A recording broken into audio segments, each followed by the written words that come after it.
Thanksgiving weekend. That's when we'll air this. What are you going to be doing? I hope I'm going to be enjoying an awesome turkey. But you know what? We're not going anywhere this time. I'll be hanging around. We're going to have a staycation. This is rare for the coming. Well, I got my oldest boy who will not be with us for Thanksgiving. He's going to the girlfriend's family's house. That sounds serious to me. That's when I first that was my first sophomore year. Went home with Sarah for Thanksgiving. Wow. Yeah, met the parents. Yeah, I'm excited. He's actually going to be someplace in Montana, and he's got his hunting license. He's going to go shoot something. Oh boy! Hopefully not the people he's with. Shooting Bambi's dad is just no, that's bad. Well, I'm not. You're not a hunter. I'm not even killing the snake. I'm not. You felt bad. I'm not thrilled about killing stuff that lives, and I'm not. I don't mind eating it if I don't know how they killed it. But yeah, I'm not. I was back with a bunch of hunters out in New England. They were talking about this kid actually was like 16, shot his first deer when I was there last time off his back porch. And so I asked him, "You got any more?" He said, "You know what? I gave up hunting after that. I just didn't want to be the guy that was killing stuff." That's interesting. Wow. That's where I'd be more, but maybe your son will learn that. It's hard to say. You know what? I have no idea. I've never been a hunter. I took a hunter safety class. Yeah. So I know how to field dress a deer, but that's scary to me. I don't even want to know how to. Killing stuff for entertainment. I know a lot of hunters. Shooting targets is fun. Yeah, I see that one. I would enjoy it. Yeah, I would enjoy that too. Yeah. I don't know that I enjoy being a taker of life. I agree. Unless there's a good reason. If a lion's about to eat my wife, yeah, take it down. But okay, well, that's a good segue. It is. It is. It's amazingly. It's like, okay, I didn't know that had anything to do with it. But by the way, I'm Wayne Jacobsem, and this is Brad Cummings. Hello there. This is the God Journey. There we go. Now I got to calm them down. I'm getting way too excited about this. I think people recognize that when they hit the podcast. I know they do, but it's always fun for the new guys to go, who are these people and which voice belongs to whom? So we do it. I'm Brad. I'm the weird one. No, I'm not. You're weird too. Weirder, probably. Yeah, okay. In ways you don't even know yet. Okay. Biggest thing that's been going on inside me has been this whole bringing beyond theory into reality of how to love your enemies. And so when you talk about, basic nature, I don't like to be a taker of life. Are we talking ISIS type enemies? Truth in packaging laws, except when you cross me. And then I don't find it that difficult to go there. But to your credit, you haven't killed anybody yet. No, I haven't. I have not taken a life. There you go. To my knowledge, not shot anyone, not anything. Yeah. But I do recognize. But don't cross me. Look at a big justice meter. It's probably not set by God. It was probably warped by me. But the truth is I do find that a challenge, and especially when you kind of have some facts and truth on your side. I mean, we're great at rationalizing and justifying just about anything. I had supernatural powers, okay? Yep. But then let's, for the sake of assumption, let's just say that you're right. Say you are a genuine victim of injustice. You're actually right about something, and someone is wrong. So I had this encounter with the Lord where it's like I was in one of those moments where it's like, Lord, this is not right. And this is impeding something I know you want to do. This is someone who's in the way and they're in the wrong. What are you going to do about it, God? Okay? I'm having one of those. And you had some suggestions, I assume. Oh yeah, it's like if he was at a loss for actions to take, I had a list of things were available. I'm really not sure what I want to do here. Got any ideas? No, but I mean, I don't know. Maybe I'm the only crazy weird guy, but I really felt like I had a sense of I was going to state my case. It was like Isaiah 1:10. It's like, okay, game on. Let's talk about this. Little Job in there too. Right? Yeah, it's like put God in the dock. Come on, let's have our discussion. It's like I'm talking to my friend, and he cares about me. He certainly loves me. Cares about the things I care about, and this is in the way, and this is wrong. So he needs to do something about it. It's not like I wasn't asking God to kill someone. I wasn't asking him to throw him in hell, but I was asking for discipline. I was asking, it's like, come on, active God, intervene and like stop discipline. this. You want him punished, or you just want the circumstances? I want the circumstance to change change so that what I considered and understood to be the purpose and the will of God to happen. Okay? Isn't that a right thing? Yeah. So you pray for things you really are convinced are God's will, and he doesn't seem to do them the way you want them. If you've ever found that to be the case. I used to live there. Okay. I don't live there anymore. I just stopped asking him. Yeah, that's one way to not be disappointed. Yeah, it is. Okay. So here I am. I'm thinking I really do have right on my side. And I'm thinking the little widow woman who's commended, are we going to have faith? Like her, she's willing to stand up and blacken the eye of that unrighteous judge, and Oh, that woman. Okay. Yeah, remember the little parable thing? Wasn't sure which woman we're talking about. Sorry, yeah. So the woman of the well didn't fit that. The woman caught in adultery didn't fit that. That widow woman who was standing her ground because right was on her side, and Jesus was commending her for it. So I'm thinking I'm in that position, honestly. I got it. Maybe it's total self-righteousness, but it was clicking for me. And as I'm asking the Lord to kind of act and intervene, the Lord says, Brad, you're correct in what you're seeing, but I kind of prefer if you don't ask me to do that. And I was dumbfounded.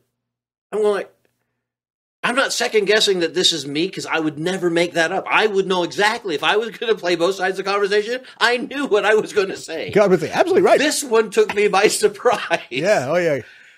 And I sat there, and he took me back to, in the midst of the story of the shack, he said, Brad, you're looking right now through the knothole of your pain, and you're demanding justice. And yes, you have a right case. I'm not going to justify the wrongdoing of someone else. Right. You're asking for me to do something. And I'm asking you if you would not ask me that right now. And I just didn't know what in the world, how to respond. I just sat there going like, well, don't you care about me? And as soon as I recognized God was not on the same page that I was on, I lost my desire to be on my page. Which was a very shocking kind of, because I'm pissed at these people. I'm really mad. I'm sorry. Maybe that's a wrong word to say. Sets me down. It just takes me back 10 years to another podcast. I just said something wrong. I'm sorry. No, it's fine. Forgive me, please. I'm sorry. The millennials, they just don't care. All right. I'm not sure the boomers do either. Okay. So I do not know what in the world to think. But I realized in a split moment of real emotion, you don't want to do that? Well, then I'm really not going to have much more gusto in trying to push my position. I'm just going like, well, I don't want to fight for that. If you're not joining me in this righteous cause, I have reason to question the righteousness of whatever it is I thought. And I just kind of went, well, what do you want me to do? I'm at a loss, because isn't that road down there the will of God? Isn't that where we're headed, right? And he's going, well, how about if could you love them right now? I'm like, no, not even close. I can't love them. I hate them. They're wrong. And they're in my way. Yes. It's okay if they're wrong over there somewhere. Yeah, it'd be wrong someplace else, and I can love you for that. That's right. Not a problem. But you're wrong right in my way, and I'm just going like, what? That gas tank is empty. And I just said, God, I honestly, I'm bankrupt. I don't know. If you're asking me to love my enemies, I'm saying, sure, if you could fill the tank, I would love to love my enemies. Me, I am poor in spirit, bankrupt to the hilt on this issue, because that's a deep wound, and this seems just really wrong. And there's a lot at stake, and I thought you cared about what was at stake. And I'm recognizing God's going, it's not that he didn't, but I sort of feel like God really has bequeathed decision-making realities to the people on the planet. He doesn't seem to force people to do stuff. I really wish he would. I mean, I would find life a whole lot easier if he would. I hear you totally. Especially when I'm right about it. Yes. Especially like, we're going down that road. And it's like, I don't know, it did a big, huge leg sweep on me where I'm going like, okay, you're not going to force change here. You're not going to get your way. And I'm thinking of all the catalog of chest-thumping sermons about God has only plan A. And I'm going like, I think that's bunk. I think he gets down to plan X, Y, and Z most of the time because we don't seem to actively cooperate with God's highest desires most all the time. I'm going like, I feel like I sometimes, I mean, like a batting average, I might be like, 0.109. I don't feel like I'm all that cooperative all the time, even if I presume to understand the fullness of what God was doing. Yeah. And I'm going like, wow. It was really having a big impact on me because I'm going like, you actually love us. I'm no longer thinking about the people I'm mad at. And I'm going like, let's just look at me. It's like, how many times have God has not stopped loving me, even though I'm going down a different road, thinking that I'm all justified. And he actually has a different plan in mind. But you didn't come to the end of that concluding, oh, my desire here was selfish, so God won't let it. You're still saying, I think I'm right still about what justice would do, but God's doing something bigger than just the outcome of a circumstance. Yeah. I sat there and I kind of went, wow, you're not pressing this issue right now to that outcome. He wasn't saying it was wrong, and he wasn't saying that the outcome didn't matter. It's just he was going, I'm not going to. I would rather you not ask that of me. I really, and this is all subjective, but I really felt like the truth is I could have. He didn't tell me I couldn't ask that. He just told me he had a different preference, and I kind of went, wow. And I think I've learned enough about life to go, God has a desire, I have a desire. I think I'm going to go with his. Yeah, absolutely. I had one of those like cogent moments of clarity of going, oh, I think I'll opt to trust your desire in this situation than pressing mine. What I love is how quickly your heart kind of fell in line with that then. It was like, I want this, not... Okay, I'll do it your way. Well, the minute I realized he didn't want that, I just sat there going like, well, then I don't either. I thought I did. All the power's out of it. Yeah, it's kind of like now I just lost my argument. Let's back up a little bit to help people understand a little bit here. Are you describing a conversation? You sat down in your chair one day and I said this, God said that, I said this. Are you talking about more of a discovery over a period of hours or days? I'm gonna. This may not suit the outcome, but I was actually having a conversation. Okay. It was my prayer time that, this whole thing had been unfolding for a period of time, but I had been in a place of we're at go time. Something has to happen. We're at loggerhead and it's either this road or what. Mm-hmm. And so it was a moment of kind of crisis for me where it's like, God, I'm not leaving here till you and I talk, and I got to know. I don't know what to do, so I'm asking. And I'm actually You're not hearing voices out of the wall. I'm not hearing them out loud, but I am hearing that internal sense of clarity where you're just going like, when he said, I'd prefer if you didn't, I did not. I mean, I wanted to look around and appeal to someone that's not fair. So I knew it wasn't me. So it's not like this was just the game in my head that I'm coming to a settled conclusion. No, I get that. This interrupted a pathway I was headed down. And I just kind of went, oh, wow. I was not prepared for that response. Cool. And it really stopped me dead in my tracks because I just sat there going like, well, the truth is I really do want what you want. Because I really am committed to the conclusion that's a better outcome for me. And I don't always see the things I want with clarity or the kind of wisdom of being able to know the horizon of what's going on. I'm going like, I see a limited perspective, so I think this, and if you give me a different tact, then I'll take that. It was odd where I sat there going like, wow. And I was really surprised with how quickly my heart did shift in that moment, which also just was like, gosh, Lord, what an incredible gift of being able to, the fruit of hearing your voice in a moment is that I'm not trying to wrestle an emotion to a whole different conclusion that I'm completely adverse to. Right.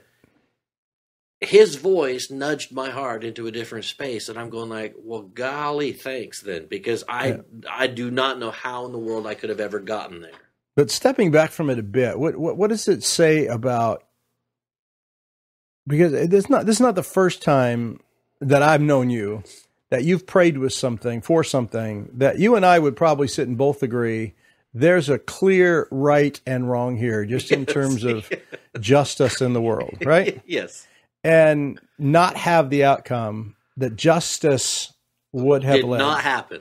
But I think a lot of people, this is what I want to maybe talk about a little more. I think a lot of people have this idea, if we just had the right alignment of prayer warriors, the right language in prayer, we as Christians would get God to do our deal, what want him to do, especially when it's a right and wrong kind of issue. Yeah. And God has never served that. No, not in my lifetime. Yeah, not mine either. Yeah, I think there's this is a real faulty assumption. It's a horribly faulty assumption that God is about right and wrong. The whole theology wars that we fought for 2,000 years is always about, well, I'm right and that group is wrong. Therefore, I'm justified in about anything I would do in his name. Yeah, when people talk about going to church or leaving that environment, and they sound like there's we were wired to this. Well, there's a right way and a wrong way, and I'm always preoccupied with who's right and who's wrong, and not what I'm hearing in your story is, and not what love would lead to do, which is not a direct route to justice. Because I think God's all about justice. I do. But he's not about the direct route of getting there. He's about love, engaging people in a way that's transformative. And if you'll let me have more time with these people, let me see what I can do, rather than call them to account in this moment and do what righteousness would seem to demand. But God's righteousness is even bigger than, which is still the fruit of the tree, the knowledge of good and evil. It's still about what I think is right. And I may even be right about what I think's right, but God's got a bigger right going on to right the world. I felt like he was really turning the whole cave scene of the shack on me. And I'm going like, well, I know that one. But I didn't see my own predicament. And I didn't recognize that, because I was looking through the knothole of my moment of pain, this sense of injustice. All I could see was the demand for justice that would bring forth the, quote, will of God. Yeah, and your desire just happened to be with what was right. So of course. If what was right would serve you well. Yeah, so that's where the indignation gets added in. And the pathos. Yeah, it's like, ooh, I got passion for this one. And you're just going like, it really rattled a lot of my assumptions, because I sat there going like, oh, so this outcome that I thought was so important no longer seems to be primary to you in this circumstance. He didn't say it was unimportant. It just wasn't primary. It's kind of like, you're going to do something else. You're going to shift off of plan A, and we're now doing whatever letter of the alphabet we're on. And that's okay with him, because his goal is the people involved. Yeah. And I just sat there going like, okay, that is not what I was taught. But the reality is, would either one of us be sitting here today if God did in every circumstance? I compelled what was right. No, I would have died years ago. Yeah, that's what was dawning on me. It's causing you to step back and say there's something bigger going on than just our view of what's right and wrong, which is back to the knowledge of the tree of the knowledge of good and evil. It's back to, I get to have to decide what's right or wrong, and God's going to always do what's right. When God's doing what's loving, and it will eventually be right. I do think God gets his justice over the whole world eventually. But in the unfolding of that reality, I'm not always going from point A to point B. No, and he does not seem to have this need, like me, to get his way. Yeah. And that's where I went, all of a sudden it's like my little Grinch heart expanded in a capacity I had not seen or understood God like I did in that moment, where it's like, wait a minute, you don't just tolerate the people who oppose you. You're actively loving them. You still enjoy them. You're able to see what right now my injustice, thing that's in front of my face can't see. There's still wonderful things about them that you're going like, okay, well, maybe this can't happen, but maybe I can do this. And I'm going like, wow, that's just very different. And I found the capacity to show up the next day with a very different heart. As opposed to Ruzzle Fruzzle, I really wanted to kill you. It was more like, okay, God, show me what you are doing. Or at least God to kill them. You didn't want to do it. Yes. Yeah. Okay. But somehow somebody napalmed somebody into the right thing. Somehow there's a tree between them and the car. And it so impacted me. I just recognized, God, you are about loving people. You're not so focused on the issues of right or wrong like I think I have put you in that box. Which goes to a lot of things. I mean, people listening to this who's, are in a hostile divorce, or the husband is going to court lying about them to try and steal custody from the mom. And the mom is praying, God, can't you just expose his lies or get him out of my life? And yes, we're down to those kinds of reality. And then people feel, here's the woman, after the husband lies, he gets joint custody, even though she thinks the kids are, in danger. Yeah, possibly being molested by the father, but doesn't have proof, can't, whatever. And now she feels abandoned by God. Either my prayers are worthless to God, or maybe God doesn't even exist in a way that's going to bring justice. Because we've been taught that presupposition, the right should always win. Right. And it doesn't, it's not true. It's an illusion. I saw a power in love that is bigger than just right and wrong. And not contradictory, but grander and more generous than I would be. I've been taught right and wrong, and salvation is knowing the right things, believing the right things. Right. Fruitfulness is doing the right things. And not being wrong. Yeah. Yeah. And I'm going like, no, because that's assuming an awful lot of even my own performance. Right. And I recognized where it's like, God, you've been so incredibly patient with me. Yeah. And I have an awareness of your love for me. Yeah. Even though in this moment I'm recognizing right now I'm not doing exactly what you want. I was headed down something that you wanted, but I think God lives in real time and space, and he's working with real hearts that he's wanting to woo and draw, but he's unwilling to force. And that's not the Christianity that I think a lot of times I don't think people have talked about that. Because I think we assume that the kingdom of God, thy will be done, thy kingdom come, on earth as it is in heaven. It's like, that means right stuff wins. And I'm going like, well, it doesn't seem to.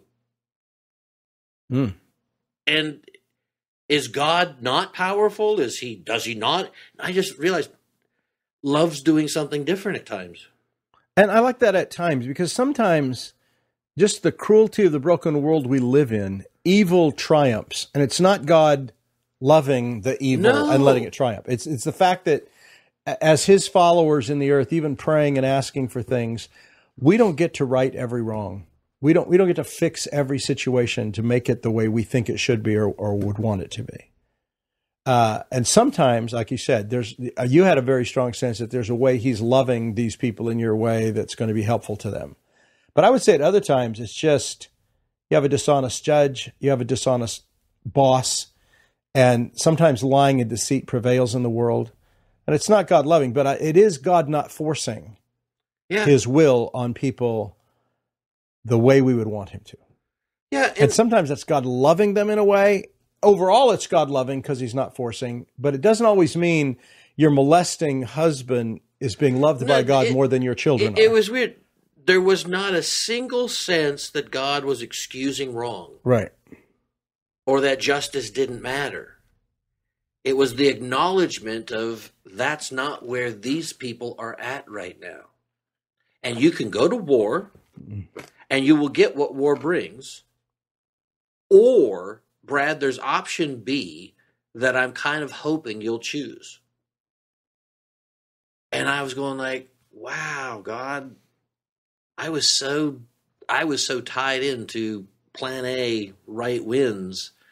I didn't consider the thought that there was an option B in the heart of God, that he would, with loving patience, long-suffering kindness, still be at work in those people's lives. Because I was ready to say, time's up, game over, you lose, you're wrong.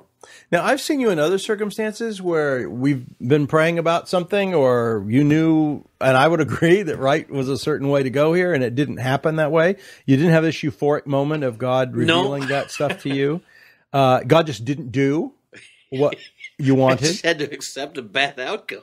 Yeah. And that's, I mean, what's the larger lesson here? People are saying, I don't get, I'm in this custody battle, or my boss has ripped me out of a job, or my vendor is not paying off a bill that I'm owed. What's the larger lesson when you don't hear God? The truth is, I don't know how to make any of these things principles. Yeah, I don't mean the principle. Yeah, I mean, I'm talking about a lesson of just. To me, I think something very clearly God has been massaging into my soul has been this call to love your enemies, to love the people in front of you, and he's showing that's been going on all enemies. That's been going on all summer too. Right? Yeah, I know. It's not just this one thing. No, but whatever it is. But it has been with a greater sense of situational clarity and his presence empowering that to actually transact, not me theorizing about the value of it. Right. I ended up seeing a relationship that was ready to be at blows shift back to a friendship that I'm still going, I don't know how to fully trust it. Trust it. The other side of the equation. Oh, okay, yeah. Because I'm going like, wait a minute, I thought this was cool the first time around. Betrayal has a way of doing that to you. It does. But I sat there going like, God, you have put something in my heart that has enabled me to do something emotionally with truth that I knew was not in me. And that really impacted, that it's like it has enlarged my understanding of his love for us. Because the only way I could really enter into this is to recognize, as opposed to my taking my issue with the people I had determined were wrong, let's just look at my life. How many times, God, have you been incredibly patient with me where I didn't get it? Right. And I'm starting to experience that sense of, wow, you actually have enjoyed me during those times, not just tolerated me. Yeah. And I think part of it for me, what I was trying to get to about what's the larger lesson here. I know for me in responding to these exact same realities in my life, sometimes you have a real insight as to why what you want isn't happening, or at least that God doesn't want it. And there's a liberation of, when you know that, like I tell you, there's a liberation of, I'm joining God where he is, and I'm not as frustrated over this thing as I was before, which is great.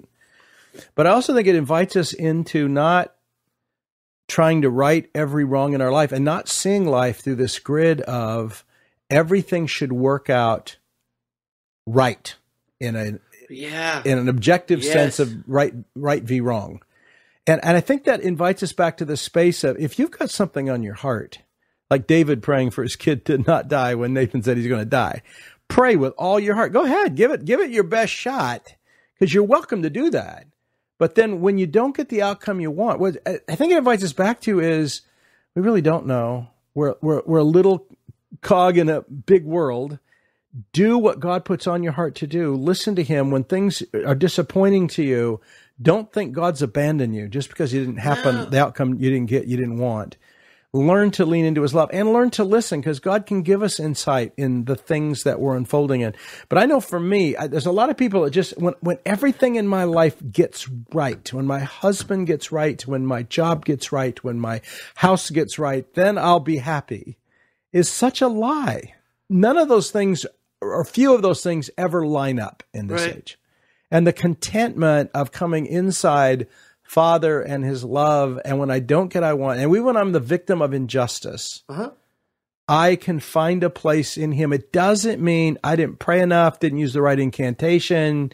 It's not about all the stuff where we tend to go, or people tend to be abandoned by God, because this was so clear what I was praying for. If there was a God in the universe, he would have obviously done what I wanted, and not know that God's ways are so much bigger than ours. I was left with not any thought that I was being abandoned.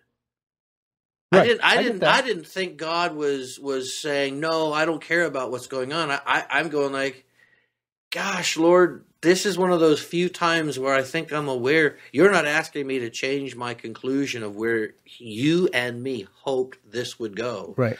This is more of, I think, perhaps a matured moment of going, gosh, God doesn't get what God wants all the time. And he still finds a way to profoundly love the people involved. Even though he could get his way all the time. Yeah, it's like, I'll grant that God could do whatever he wants. Right. My life experience, the honest version would say, I don't think he forces his will. Yeah. And that makes clear sense of a lot of the sin I see in the world, where I'm going like, gosh, it'd be sure better if you did force your will. But I think because of the way he's designed what love and who we are, there's an honor that God has bestowed upon human beings as his creation, and he's allowed them decision-making capacities that it's like, you know what? He's allowing you to choose not to follow him. That's an incredible love thing. Even when that's hurtful to others. Yeah. Even. And that's what I was trying to do. I didn't think you felt abandoned at all, but I know a lot of people who do. Yes. Exactly the same kind of situation. Don't have the revelation that God's doing something different. It's just, obviously my prayers weren't good enough, or God didn't care enough. And that is where I'm trying to help people. Yeah. Don't wander down those roads. Those roads are not helpful. Yeah, I've felt the pain of that. And you want to be able to say, in whatever situation you are in on this day, God's big enough to be with me, whether or not the outcome I want or think is right happens. God's able to be with me, in me, lead me forward. And I think that's the joy of a relational journey. I don't need to have the principles to say, how does this stuff work out, not work out? The revelation is what changes your heart. The revelation of, hey, Brad, can you just not pray about that here? And that opens up a wider door, which is awesome. But if we lived more in that present moment instead of trying to get God to put all our ducks in a row, I think we'd live freer. Yeah, and it's weird. I felt that God was not forcing this on me. He was simply saying, I'd prefer if you didn't. That's cool. And what I was left with is like, oh wow, okay. Now I don't always have to get my way. I need to kind of ask him, hey, it's not turning out like I'd hope. Yeah. So what do I do? Yeah. And I was able to spend the rest of this season of time. I had probably the most challenging daily set of stuff, but the most fruitful enjoyment of encounters with God, that I took great joy out of plan D, plan F, plan H. X. I just sat there going like, wow, cool. As opposed to being just constantly living in disappointment of not getting what I wanted. Yep. I was able to start enjoying the things that we could find agreement on, we could work on. And I'm going like, wow, God, you've just allowed me to see a different side of what is that I did not have before. And it's allowed, I think, a greater generosity and patience towards people. I don't have to be as mad at them when they're not doing what I think they're supposed to be doing. Absolutely. And that's where it's like, okay, that is actually maybe in an analogous way how you feel towards us. That had an amazing impact on, I don't want to press my way, because I think that's at the root of most of my sin, is I'm wanting what I want, regardless. And when it lines up with him, we go, oh, that's righteousness. Okay. But I'm going like, I'm still thinking I'm pretty selfish and self-absorbed, and I'm pretty much wanting what I want. And if it's a good thing, well, bully points for me.